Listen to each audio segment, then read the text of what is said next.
Je suis installé sur la commune d'Ivignac-la-Tour en ERL avec un salarié et un apprenti. Donc l'installation remonte à 1999. L'exploitation compte 80 hectares et 70 vaches laitières. J'ai entamé ma conversion en agriculture biologique en mai 2019. Aujourd'hui, je produis du lait bio qui est livré en bio depuis novembre 2020 au sein du groupe Lactalis et dans la démarche bio engagée.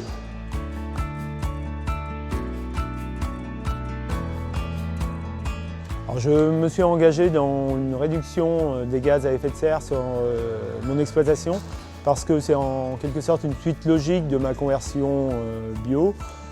C'est vrai que ça contribue à protéger l'environnement, mais aussi c'est une petite contribution dans le cadre de la lutte contre le réchauffement climatique.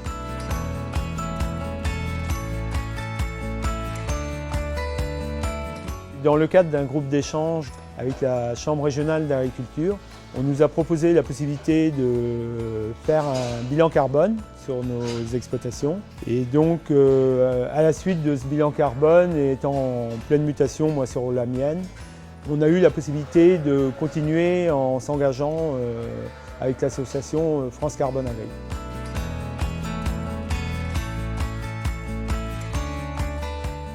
Alors sur mon exploitation, différentes actions sont mises en place pour réduire les gaz à effet de serre. Alors d'une part, il y a l'arrêt d'achat d'engrais minéraux, ce qui est une obligation aussi en bio. Il y a l'arrêt d'achat de concentrés vaches laitières. Il n'y a plus de soja importé d'acheter. Donc je suis en autonomie complète aujourd'hui d'un point de vue protéique sur le troupeau, avec d'une part la mise en place de prairies à base de légumineuses, plus graminées. Il y a la mise en place aussi de céréales accompagnées de protéagineux pour complémenter le troupeau. Et une optimisation aussi du renouvellement sur le troupeau, en diminuant l'âge au vélage des génisses.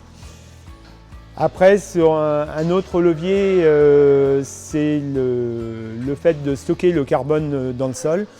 Et donc ça, c'est permis par une augmentation importante des surfaces en prairies, donc surtout en prairies temporaires. Donc les prairies temporaires qui sont en général en place pour 5 ans.